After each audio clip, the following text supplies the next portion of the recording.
Dorothy Rabinowitz, where did you get the title No Crueler Tyrannies? From Montesquieu, the philosopher, by way of my very enterprising editor at Simon & Schuster. And I thought it served very well. No crueler tyrannies than those that are perpetrated under the shield of law and in the name of justice. A perfect title. Why the book? You've written a lot about this in the Wall Street Journal. A lot, and mostly because I came to the Journal on the wings of one case like this, and I had an editor-in-chief at the Journal, Bob Bartley, who instantly recognized the importance of this event that was taking place, this sweep of false accusations of child sex abuse. And he recognized that there was a larger issue here called prosecutorial zealots, that is, runaway prosecutors who quite simply, in many cases, don't care. They don't really care if you're guilty or you're not guilty, and you will never give up the conviction. And all of that, runaway prosecutorial zealots combined with the pathos of the cases of American citizens, most of them, almost all of them, middle class, lower middle class people who got up and saluted the flag and who genuinely kind of believers in our society and believed in law and believed that if you are falsely accused of something, our system of justice is there for you and you will be rescued, someone will come forward. In every case I wrote about, these citizens said, it's a mistake. Someone will come forward. And they believed it to the end. Before we start on any of the cases, maybe 15 seconds on each one. I mean, then we'll come back to it. The Amaralds, who were they? The Amaralds, they were caught up at the height of, in 1984, which may seem like a long time to people, but it really wasn't. 1984, 1983, 1982 began a great sweep, a tidal wave of false mass abuse. That is, 20 school teachers accused. There was the famous McMartin case in California. Well, prosecutors all over America picked up on nursery schools. That was where the great thrust of all of these cases were. Nursery school teachers, child care workers, all of them were somehow accused of being a part of child molestation rings, for heaven knows what ends. And there was something called the National Child Abuse Act. So the government poured money into agencies that went out to look for child abuse. If you pour money in, you're going to find child abuse.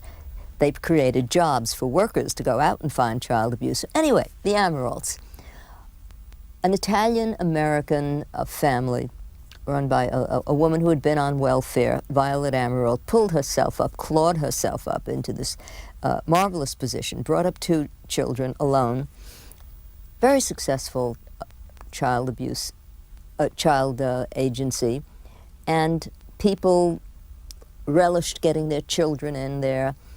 Suddenly one day there was an anonymous phone call. It was Labor Day, 1984.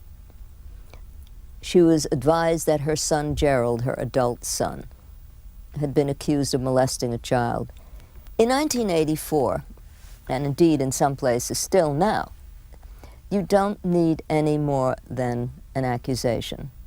Gerald was immediately taken away 2 days later to prison. They got him out on bail. No one confirmed the accusation, no one did anything. As time went on, and a pattern was established in all of these cases, and this is typical of the Amaralds. Mrs. Amarald was then in her late 60s. She was then accused. Her adult daughter, Cheryl, she was accused. It was alleged to be a family conspiracy to molest children. They were arrested. They were convicted in 2 separate trials. They were given enormous sentences. Gerald Amarald being the male. And you have to understand it is the rule in all of these cases that gender matters. If you were the male, you were seen as a major perpetrator, although if you were a lone woman, as Kelly Michaels was, the weight falls on you. Anyhow, they were sent away to prison, and I began writing about them after Mrs. Amarald and her daughter had both served about 6 years and Gerald had served 8 years. And a couple of months after the first piece hit the Wall Street Journal, the women were released on a plea, and Gerald was kept, and there began our fight to free Gerald. The prosecutors fought and fought and fought to get the women back into prison, and they almost won. But by this time, the publicity that had been generated by the writings about this, which were taken up later afterwards in the Boston Globe and everywhere, was so great, so enormous, the tidal wave of investigation into what really happened. Prior to the Amaralds had been my very first encounter with this entire matter. I was working as a television commentator. I was at WWOR-TV in New Jersey, doing 3 times a week some sort of media criticism, and I looked up at the screen, something like that, and I saw this woman in her 20s, late 20s, rosy apple cheeks, innocent, accused of something like 2,800 charges of child sex abuse. Oh, I thought, well, that's very odd, but I didn't think any, what do I know? I was never interested in work in schools or teachers. It never occurred to me. But something seemed odd about this. And you know, when you're a journalist, if there is a story that seems very strange and paradoxical to you, there comes a point when you still get a little click in your head that says, okay, I see how this bizarre thing happened, how it's possible. I never got this click.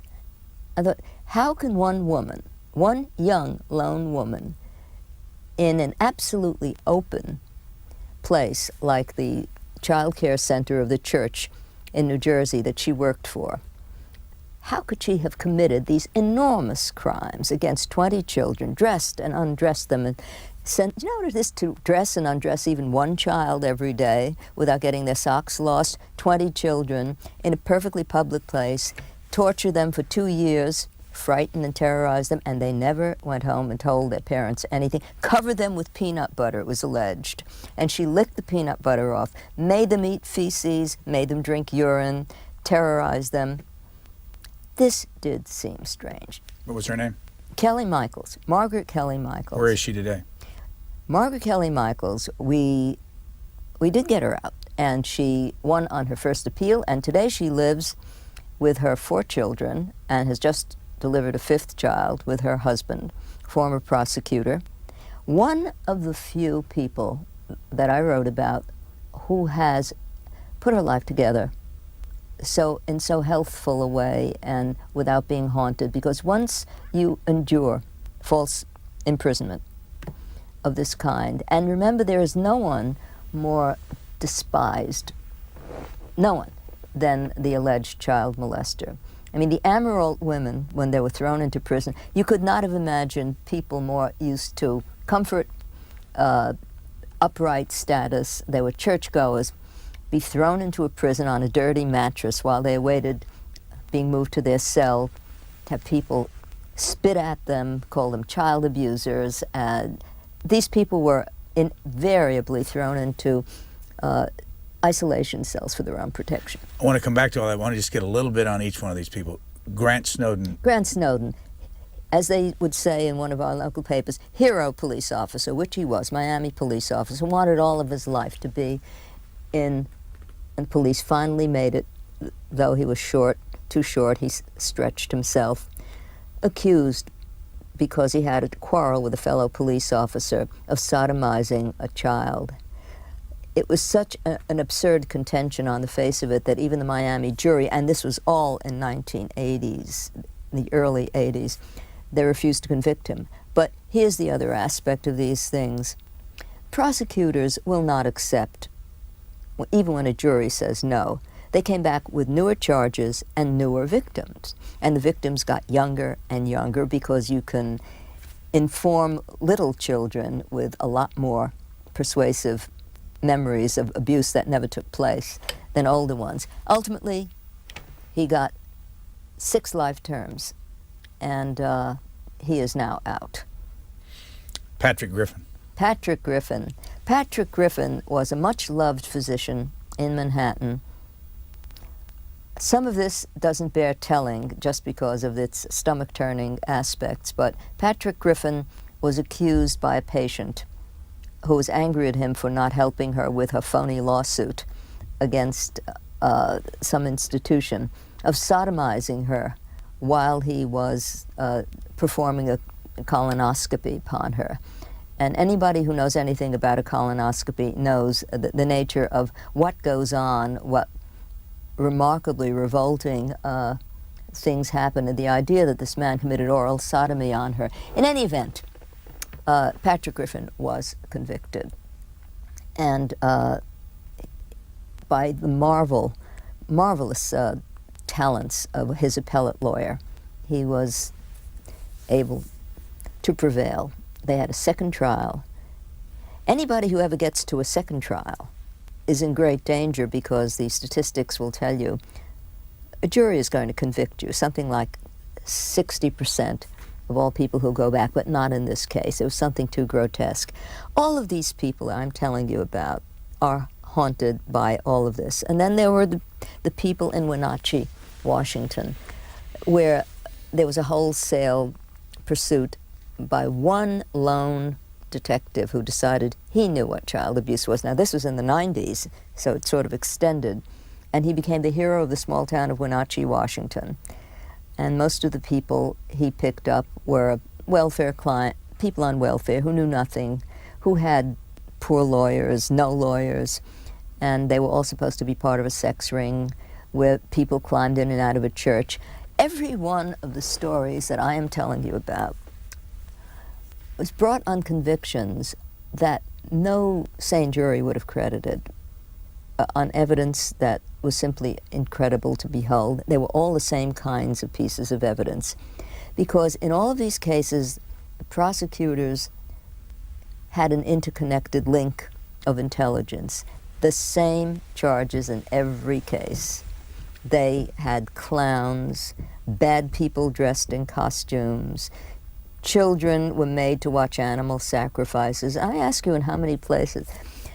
So it was nonetheless the case that the prosecutors in every case said, this case is different. It's not like these other cases. And in every case, all the evidence was the same. That's because, I have to stress this, they had expert witnesses, and the expert witnesses would travel from trial to trial to serve the prosecutors, and they all came up with the same list of charges.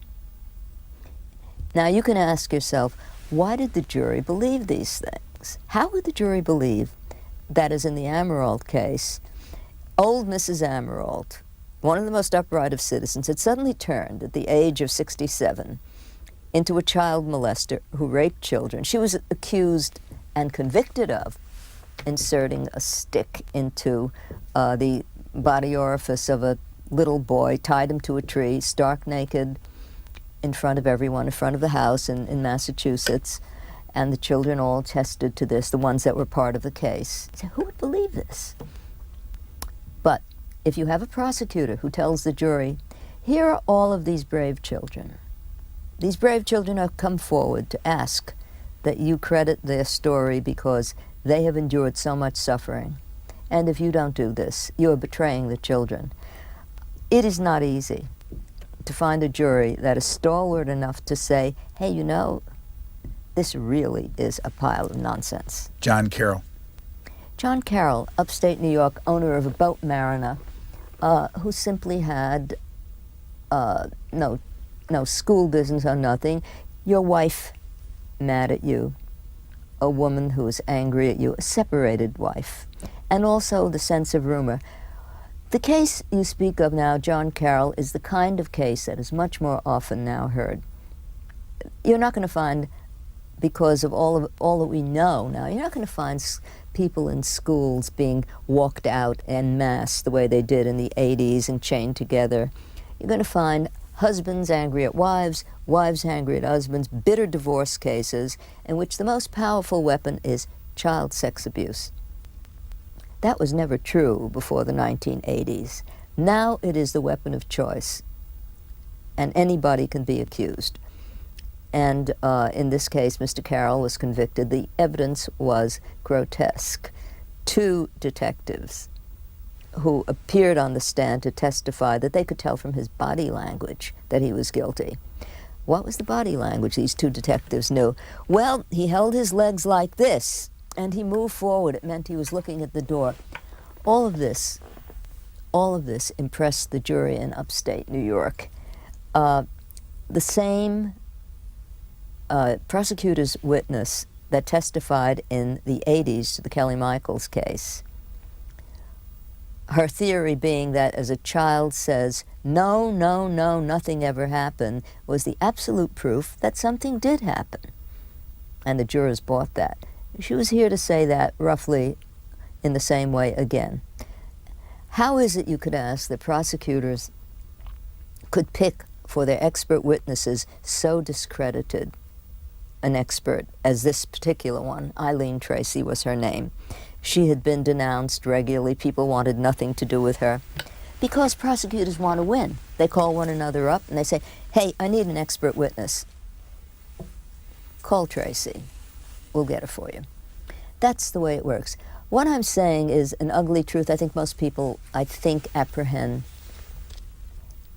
Prosecutors have among them many honest and people who know the meaning of the integrity and uphold their, but others, many others, simply want to win their cases and will go down to their last breath when someone has been acquitted saying he's guilty. When Dr. Griffin was acquitted by the second jury trial, and the judge in the case said to his attorney, why did you even ask for a jury? I would have had this man acquitted in 2 minutes at a benching. The prosecutor in New York, in the Manhattan District Attorney's famous sex abuse unit, called me the next day after I wrote the piece about him and said, he's as guilty as sin. There has to be something in the capacity of, in the mental capacities of prosecutors who know, against all of the evidence, they want to hold on to their conviction. And so people are still in prison. Gerald Amirault is still in prison because the state of Massachusetts won't let him go, because the integrity of their case, he represents their victory. So you can say, what is one man's life? He has been locked up. Everybody else is out. He has been locked up in the state of Massachusetts, but because the Supreme Judicial Court of Massachusetts is one of the most venerable institutions in the United States. It was formed immediately after the Salem witch trials. It is that old.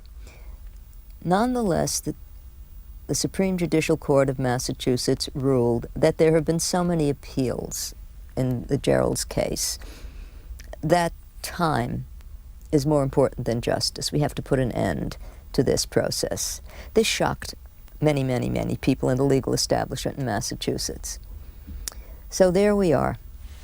So how do you know, I mean, what sense do you have that, as I was reading, I was thinking, why is Dorothy Rabinowitz right about this, and why are all these other people wrong? I mean, what? They aren't all wrong. They knew. I knew, the first that told me what was wrong was the Kelly Michaels trial was my first encounter with this in the 80s. The atmosphere was very like the Ayatollah's camp when I raised to the television news editor. I said, you know, we should do a story on this. There's something wrong with this case. And here was a wonderful piece by a journalist in the Village Voice, Debbie Nathan, who also raised questions. The look on the face of the editor was such that I knew, you're not even allowed to raise this. He said, don't ever mention this to me again. This is the most hated person in New Jersey. Everywhere in the newsroom I went, I said, you know, there's something wrong with this story. How dare you?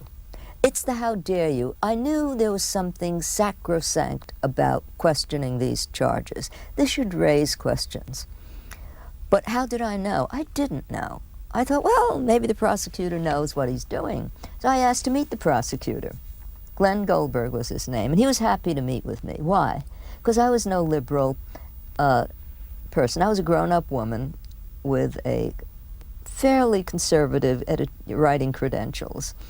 And he told me how much evidence he had against her. It was nonsense. He followed me down the stairs after I raised the questions, and he said, by the way, now I'm going to tell you the real evidence I have against her. What was that, sir? He said, she didn't wear underpants under her jeans. Imagine. I said, and what did that mean? He said, don't you know? That was the kind of evidence. How did he know? They arrested her, and I guess they found out. But the other thing was, they sealed the transcript. What are they hiding when they seal a transcript?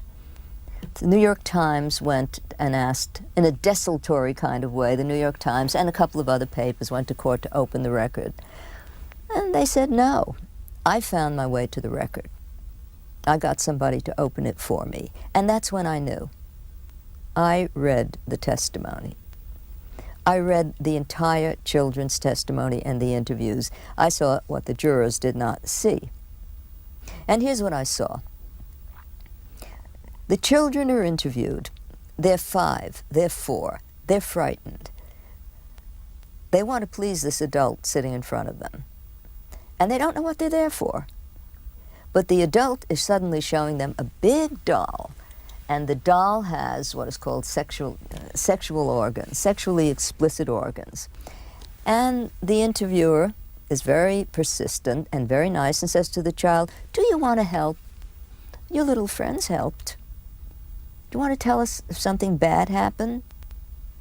What? Said the children. Well, you know something bad happened. And the child doesn't know. Are they doing this, by the way, alone? Just the two of them? Just the two of them. So is there a transcript being created? That's right. You see, they're so certain of their virtue and the rectitude of their cause that they let the tape recorders take this down. And they learned better later. They stopped recording these interviews. And they would hold up a spoon and say, show us where Kelly molested you, did something bad to you. The child has no idea what's going on, but the child takes the spoon and hits the doll here. Where else? Child hits the shoulder. Where else? Because it's very clear to the child by now that her answers are insufficient. She's not giving the question of what they want. There are where else's and where else's and where else's until the child comes to the sex organ. Hits the sex organ with the spoon, all the questions stop. No more where else's. The questioner has got what she wanted and what he wanted. What's presented to the jury is only, not this odyssey around the doll's head, but only, Rachel showed us where Kelly molested her with the spoon. She touched the genitals. That was the kind of evidence. When you see, I'm saying, in cold print, the details of the questioning, then you know, and you can't miss it. Why is it admissible? Why is that kind of evidence admissible? Because it was a kind of sacred truth, and because this is not hearsay. The prosecutors produce testimony from children that they dragged from children after hours of questioning, and that is simply distorted. I assume, though, that in many cases, the child's right. The child is right. By saying that's exactly where I was touched. I mean, in other words, there are cases where there are truly child molesters. Oh, there are always child molesters there, but it doesn't ever come out like this. When there are real cases of child molestation, you can take what's going on with the accusations with the priests, the molestation. That is such a scandal today. I have no doubt that there are a number of priests who are falsely accused. But I have no doubt that when I'm listening to the testimony of these children, now grown up, that these events took place. And what is the difference? One of the differences is there's a record. These people said something. Even little boys went home and told their mothers, and their mothers went to the priests, and their mothers went to the places of officialdom. The other thing is there is no crazy talk about clowns. There is no talk about bluebirds being slaughtered or being made to drink urine. You didn't need to fancify any of this. He touched me. He did this. There was a down-to-earth way of saying this. So I can vouch for the fact that these stories about the mad clown molesting all of these children, that none of that ever took place.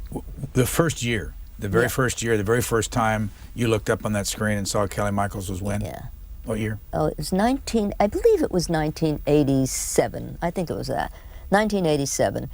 And it took me 2 years to get published. Where did you publish the first story? First piece with Harper's Magazine. Louis Lapham, the editor-in-chief, took a chance, and very quickly, when everybody else turned it down. And they turned it down for the strangest of reasons. I knew almost every editor at the time, and they were filled with commiseration. And they said, well, but you know, I have a 4-year-old child, or I just can't do this. Because it was a piece that didn't just raise questions about her guilt, it just said, this is an innocent person.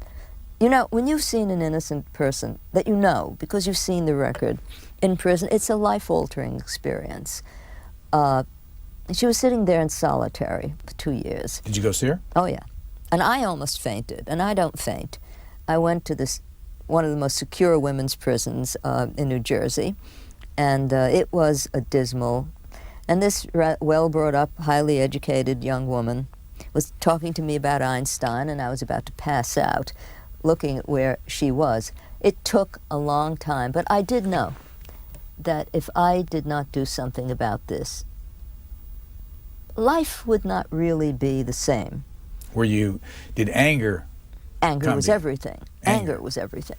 Anger and horror, but anger was everything because the evidence was so doubtless, so overwhelming, that these children came in knowing absolutely nothing about what they were talking about. And were told, these words were put in their mouths, they were told what happened to them. And they were drilled in what happened to them. And when they took the stand, they believed it. And that's exactly what happened to all of these children. Go back to the Lou Lapham thing, editor of Harper's Magazine. So I went through every editor, the New Yorker, this and that. And finally, I said, you know, I've written it 3 times for 3 different people, and they all in the end back out. Somebody said, why don't you try Louis Lapham? I called him up. And did you know him? Vaguely. You know, in New York, when you write, you sort of know everybody. I think I once had met him. And he got to the phone, and I outlined this story for 10 minutes. And he said, let's do it. That amazed me. Let's do it. We then sat down in his office with a couple of his editors, and I outlined all of this. And he had, I believe, more response to that story than in many, many decades at Harper's. And that year was 86? It was published in 90. I spent 2 years trying to get it published. It was published in April 1990. And you were working where at the time? I was then at home. I stopped working on television, and I was simply doing book writing, freelance stuff. And I was just about to join the Journal. But I wrote this before the Journal. And with Lapham's publication of that, we were able to move. We got money. We got a lawyer. We meaning? I did. I did, and then I got the wonderful lawyer Morton Stavis to read this, who is now deceased, one of the great liberal civil rights lawyers. And he took some of his students at Yeshiva University, and they spent 2 years putting together her appeal, and they won. And she was out.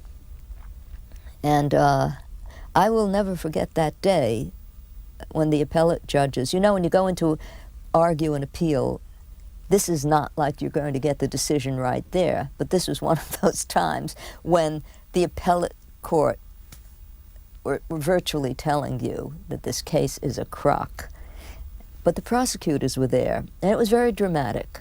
The 2 prosecutors that had brought these grotesque stories about how all the children went home, and the evidence, like one of the mothers said, my child doesn't eat tuna fish anymore. This is a really important piece of evidence. And what was that supposed to mean? According to the prosecutors, the smell of tuna fish is very like the smell of vaginas. That was the level of evidence. At the appellate court, we were no longer in the state, and the prosecutors, you were no longer at the lower level court. And the prosecutor started to say, Judge, Your Honor, children don't lie. We'd heard this 1,000 times before. And the judges looked down and said, "Who are you trying to bamboozle? You call this evidence?" So we knew. How many articles did Lou Lapham publish in the One. Harper? One article. It was one, but it was enough. It was enough because it was enough. Everything was laid out. These are not subtle matters. I mean, children who were told, children who were disrobed, Kelly sang black magic, they were given magic juice drinks. You could not hear more fantastic stories. And yet, in the courtroom, when she was on trial, the children wanted to run to her to kiss her. Do you run to kiss someone who has so terrorized you?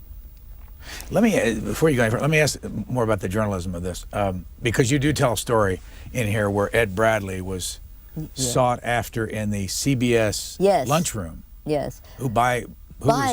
Grant Snowden was the Miami police officer. You must understand, and I'm sure you do, that everybody to whom this happens has a family. So it's not only the accused that's taken down, but everybody around him, all of his children. Grant Snowden's grief-stricken brothers could not believe that their brothers were going to be sent away. His brother was going to be sent away for life terms for something they know never happened. So he got on a plane and he came to New York, not knowing where he was going. And he somehow found his way to the CBS building carrying a sheaf of papers from the trial and all of what he thought would persuade someone. And he somehow worked his way into the CBS luncheonette and sort of grabbed Ed Bradley. Because they always looked on the media. The media actually helped bury the accused, but they were also the way out. You know, as soon as there was an accusation in the early 80s, you did not have reporters going around saying, hey, maybe this isn't true. What you had was night after night after night on television about the poor children and the monsters. Gerald Amirault was considered, and Mrs. Amirault were the monsters and the witches. And life was transformed. What happened to Gerald is unique in the sense that we live, as they always believed, in a society where justice triumphs. Even to the end, they still believe that something is going to happen, the truth will out. And they were right, except in Massachusetts. In Massachusetts, as we say, the apples fall up, not down. Every single newspaper in Massachusetts but one, every important legal establishment and force has virtually said, he's innocent. Not just said, leave him alone. They said, look, it's clear that this is garbage. But they wanted to hold on to him. Gerald Amirault was taken to prison when his youngest son had just been born. He just got to know his daughters. He missed their entire growing up. But, you know, what is so moving about many of these families, Kelly Michael's mother, the sacrifices and the way life sort of absorbed this trauma, and they lived, nevertheless. They had birthdays, they had, Gerald Amirault's children wore their confirmation clothes so their father could see them. The girls are now 23, 22, and the son is 18. But he missed everything. He missed every graduation. And as it happened, he was one of those fathers who lived for his children, and still does. And you're absolutely convinced that he's totally innocent? That's not only I'm convinced, everybody is convinced. Let me tell you, the Massachusetts Governor's Parole Board of Massachusetts is the toughest parole board in the country. They have reason to be. Tough ex-prosecutors, hard-nosed types. They had a special parole hearing for Gerald, a commutation petition.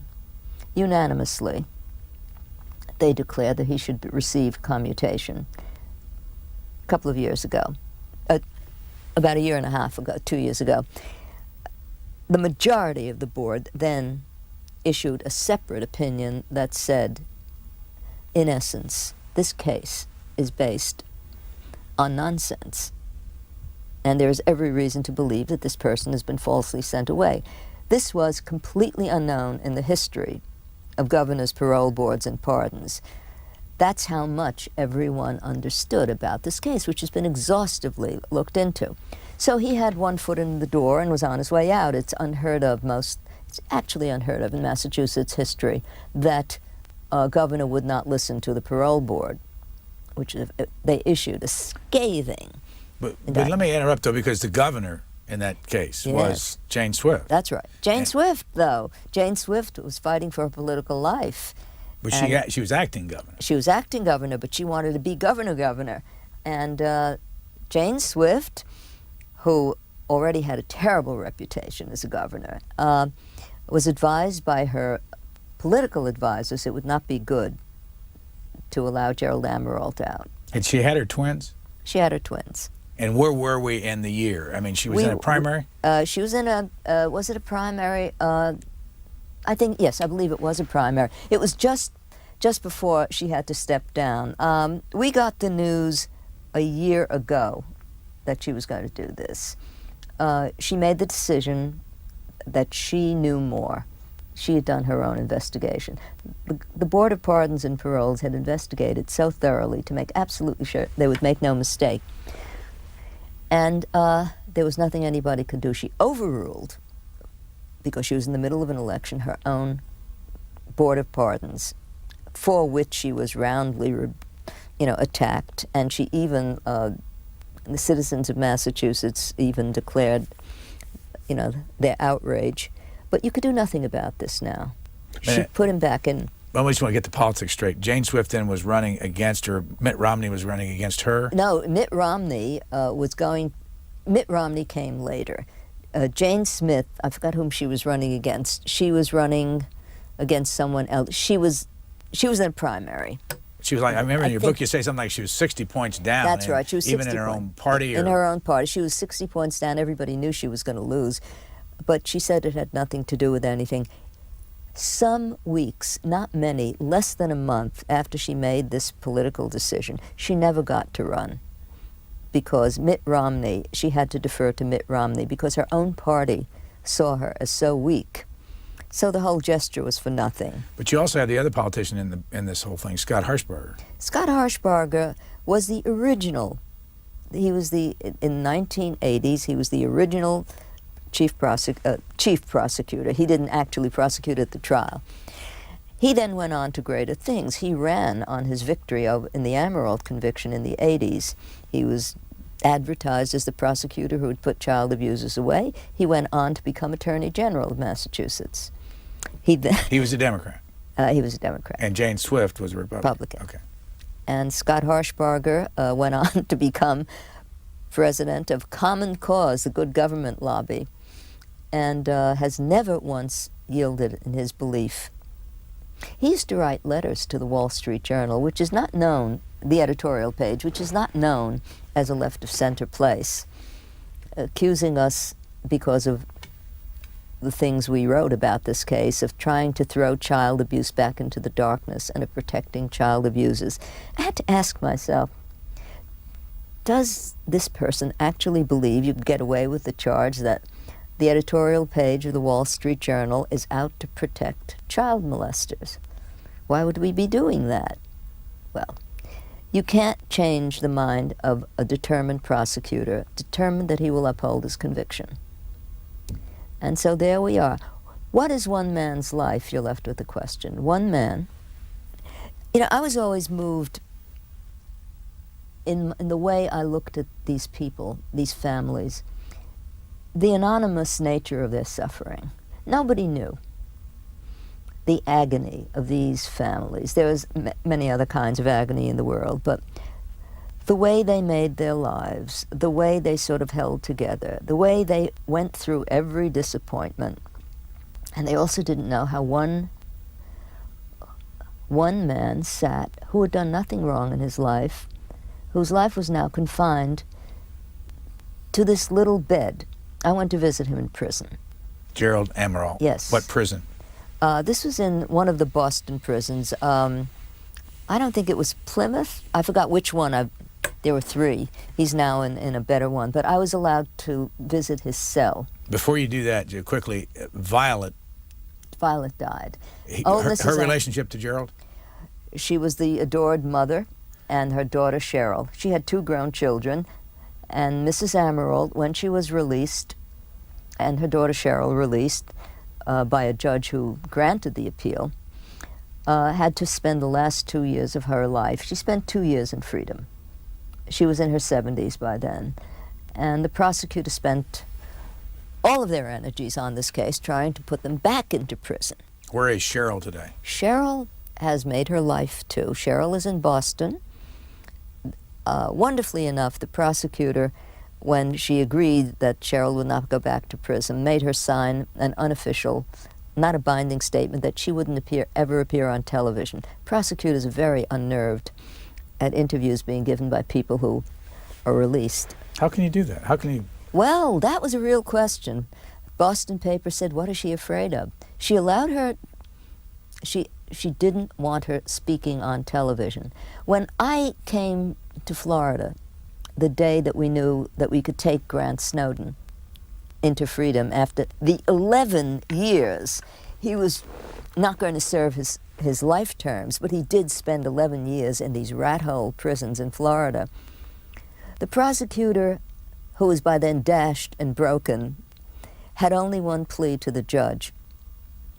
Your Honor, we would just ask that Mr. Snowden not talk to the television interviewers and the media. And the judge said, I don't think we're here to cut off people's First Amendment rights. In Cheryl's case, in Boston, it was another matter. The prosecutor had agreed to allow her to stay out of prison. Now you could say, gee, I wonder why is she allowed to speak to newspapers? Because the power of television is so great. And it's so intimate. And she did not want this woman, to stand there, so obviously innocent, by then everybody knew, to remind everybody of what they'd done. How old would Cheryl be today? Cheryl is today. She's in her early 40s. How old is Gerald? Gerald is about a year or two older. He's about 44, 45. He's compiled a marvelous record going to school and prison. One of the things that has made his life easier, is that everybody in the prison system knew he was innocent. They know. This is one of the many things I've learned about in my involvement with these cases. In prison, if someone on the outside, someone in the media, if the media ask questions about your case, they begin to look at you as not some kind of monster and child predator. They begin to say, well, maybe he's innocent. In prison, they don't pretend, if they are child abusers, that they are innocent. As Gerald and others have often said, there are guys here who really molested children, and they don't pretend otherwise, and that seems to be true. You went to visit him. When was the last time you saw him? About 2 years ago. I went in and I saw there's a little bunk, and on top of him is another bunk, and there's another bunk, and I looked at it, I said, how can he live? How can you live in this way? You know, and he looked at me with such an odd question in his eyes. He said, you know, you get a lot of advantages when you're a prisoner for a long time. I thought, you think this is advantages? Prison so reduces your sense of expectation. When Grant Snowden in Florida first got word that his wonderful attorney, Robert Rosenthal, had actually managed to win a habeas corpus thing, you don't get anything harder than that, and he was going to get out. The first thing that happened was he was worried. He was worried what would happen to him. 11 years in this horrific prison, and all you want to do is run your concession candy stand and hold on to your job. He was happy, all right. So the expectations are shut down, and you just do what you have to do to survive, guilty or innocent. But in prison, Kelly Michaels, who came with a lot of education and a lot of spirit and a lot of spunk, she was actually, people spit in her soup, and they did all kinds of things you do with a child. After a couple of years, we thought she should be out in the general prison population while her appeal was being worked on. And she made friends. People understood that there was something, that this didn't happen. When Cheryl was released, Gerald Amarold's sister, when the Amarold women were released, Cheryl had to go back to the prison for a minute, the very day of their release. The entire women's prison population came out to cheer her. These are the same women that had threatened her, spat upon her years earlier when she first came to prison, because they ultimately know that something bad has gone awry, and they don't fool around. Let me ask you about, in part about journalism, before I get there, about yourself. Well, Yeah. Where did you come from originally? I came from Queens, New York, and grew up and went to city college at a time when the city colleges in New York was sort of like Harvard and what they offered. And then I went on. I thought I would teach literature. That was a bad mistake. I was not meant to be an academic, and I quickly found that out. And then I began to write. What year would you say you began to write? I know very well. I never planned to become a writer, and that's always been very helpful if you don't plan it. I planned to become a teacher. I left graduate school. I had no way of earning a living, so I thought I would go to work as a social worker in a home for the aged, and I hardly had any idea then that this would give me, this had to be in middle 1960s. And I wrote a piece about the old people I saw at this home for the aged, and I had no intention. I just thought I'd just take this down. It was so, it just drove me. It was such an impassioned piece. And I was fortunate enough to have it published. To have the first piece you've written published is a very good boost. It was published in Commentary. And it was immediately after that, the then Macmillan Company, which we still had, offered me a book contract. And we were off and running, but I'd never intended it. And here's what I learned from that. I often thought if I ever did teach journalism, I'd like to say, wait till you have something to say before you decide you're a writer, because then you can transcend everything. If you get mad enough, if you are pained enough, you're moved enough, you're not going to have inhibitions. You're going to say, I have to tell this story, and then I'll go do something else. I would not have written any of that. I have no idea how many pieces I've written on all these people in the Journal. And the Journal was remarkable in that every quarter of the Wall Street Journal supported this. They allowed me so much space on this, but I could not have done it without being impelled by pure rage. Of all of the emotions that you have, pity, it's not that. And you're not thinking of the victims. You're not thinking of poor Gerald or poor Franz. That's behind you. What you're thinking about is the prosecutor. What you're thinking about is the totalitarian nature of this enterprise. Black is white, 2 and 2 equal 5. A child says, nothing happened to me. That was the most continuous theme. Nothing happened, nothing happened, nothing happened. It's never enough. Well, when they see it coming, the prosecutors, do they say, oh, here she comes? Well, the Amaril's prosecutor didn't see me coming because I was pretty new at it. They didn't know what I'd had to do with the Kelly Michaels case. They did not know it. They were in another state, and I called up, and you're a journalist, you have to talk to both sides, you have to talk to the prosecutor.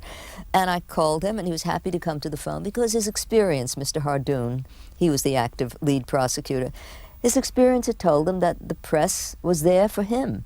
The press was there to carry his story out. In the midst of his telling me how successful this prosecution had been, the Amarals, don't forget, had been locked away in prison by the time I got there. For many years, it was a dead case. They were dead and buried as far as Boston, Massachusetts was concerned. I knew about it because I knew all of the cases where families had been slammed in. There were such a bunch of them. And I said to Mr. Hardoon, did it ever occur to you that this case could ever be overturned on appeal?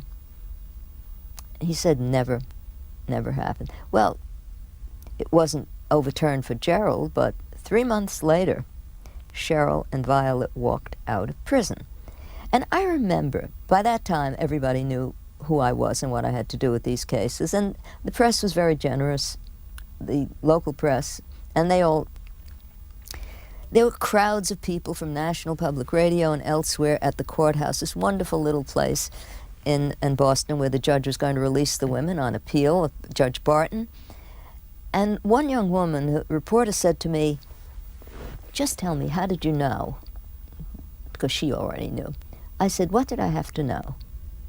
You tell me that this woman, Violet Emerald, took a 4.5-inch butcher knife and this is one of the pieces of testimony, inserted it into the anus of a 4-year-old child, left no marks, didn't hurt the child, but you could do that." I said, "What do I have to know? What kind of expertise is?" All of the charges were like this. There was not a single charge brought against them. They were so fantastic. Cheryl cut off the leg of a squirrel. Stories changed from minute to minute with the children. The children were making the stories up because the interrogators were saying, "If you don't help me and tell me, we're going to be so disappointed. You're going to betray your little friends." I mean, these are literally word for word. And the testimony of this, none of the jurors ever saw this testimony. And I can tell you this, 3 or 4 years ago, in the effort to overthrow, finally, the Emerald's conviction, which always failed, the court granted a special investigation, a special panel, to go over all of the evidence in this case, and it brought all the reporters in. And for the first time, the reporters, it's called a finding of fact hearing. The reporter sat listening to the testimony of the children, and I heard one of the reporters scream as she heard one of these lurid pieces of, "Oh my God, do you hear how great?" That "oh my God" impulse, that reaction was, of course, the reaction of every reporter who finally heard what really was in these interrogations, but no one ever heard it. Okay, Harper's in 1990. You went to work for the Wall Street Journal. I did. Editorial page. Editorial page. Because all of this has not been done on the front pages or the back pages, in the editorial pages, right? The editorial page, right. So what is it you did that convinced Bob Bartley, when he was editor of the Wall Street Journal, that he wanted to put you on his payroll and then let you do this? Well, nothing to do with this. He had been reading my other political work. I was a media critic and a tough one, and one day I just got, and actually, when he called up and said, "How would you like to come to work for the Journal?" I thought he was talking about Kelly Michaels that had just been published in Harper's. Actually, he hadn't even read that. It was the other stuff I wrote about, and I said, "Fine." But 2 minutes virtually after I got into the Journal, Kelly Michaels was there, and I wrote about that, and he recognized what I'd done in that case. But it was not until I wrote about Gerald the Emeralds, and I won't forget that day. It was in January 1995 that I first sat down to write about this case, and we were overwhelmed. And Bob came out of his office and said to me, "This is fantastic. Do another one." And the publisher, Peter Kahn, came down and said, "I hope you get these people out." Now, mind you, nobody asked me anything. Nobody said, "How could you write about anything so delicate?" And that was actually the beginning. After those first 3 pieces, a week passed and the Boston Globe sent its reporter down. The most important thing in these cases is that the local papers take up these things. And when the Boston Globe came down to ask me what I knew and to take this on too, we were up and running.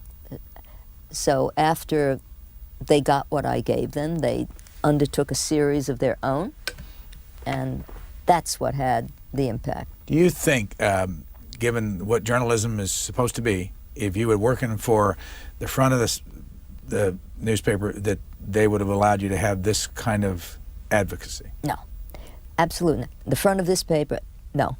I got tremendous support from the front of the paper, but it was the editorial page. They had created a unique thing on the editorial page then, which was investigative reporting carried on in the editorial columns. Bob Bartley had himself done pieces of investigation on Yellow Rain, and so I basically had carte blanche to go right. And these pieces were immense. They lasted forever, 80 inches, 60 inches, and it went on for a number of years. And I did my other work there. I was the media television writer, and I wrote other editorials in between. But what really happened, after I wrote the first piece about Gerald the Amaralds, our readers, of which there are very many, got really disturbed. And when I say the phone didn't stop ringing, and all they wanted to know was, what can we do? And the same was true actually at Harper's Magazine. People have this gut-wrenching feeling when they read this stuff. And so they began pouring money in to a fund, which we didn't run, but which I had our lawyers. When I say our lawyers, I mean the team of appellate lawyers that I worked with on all of this, who are the heroes. So what do you say to the person listening to this and have read your articles? If they can't get Dorothy Rabinowitz interested, they're out of luck. Well, that's what they say, but you know what? The press now is a very different press. They ask questions about these kinds of cases now. What I think is different in what I did, because I was able to do it, was to do all of the things like get the lawyers, get the money, do it all, and not just report. Will Gerald Amaral ever get out of jail? Yes. Yes, he will get out of here. His next appeal, he comes up for regular parole next September, and I think he will get out. There's only one problem. There's a little law in Massachusetts and elsewhere called sexually dangerous persons. The prosecutor can, even after he's paroled, decide she's going to keep him there anyway as a sexually dangerous person. We hope it doesn't happen. We think she'd like to put it behind her finally, but you never know. Here's the cover of the book, and it's written by Dorothy Rabinowitz. It's called No Crueler Tyrannies, published by Wall Street Books through Simon & Schuster. Thank you very much. Thanks. Thanks for having me.